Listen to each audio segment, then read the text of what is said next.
ipapakita natin dito kung gaano kahalaga yung mga Pilipino noong World War II, di ba? So yun naman yung gagampanan mo. Anong difference dito sa pagganap siyempre bilang diwata na palaban?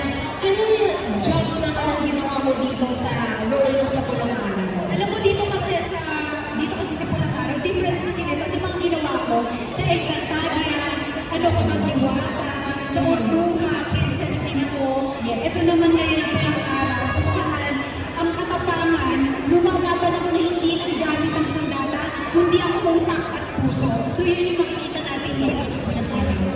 Excited na nga kami kasi na-mention din dito sa kanya na nagpo-perform ka sa Botabil. So Botabil, ito mo naman, kung ano ang Botabil? Okay, ang Botabil, sila yung nag-entertain. Sila yung parang artista ng panahon na hapon.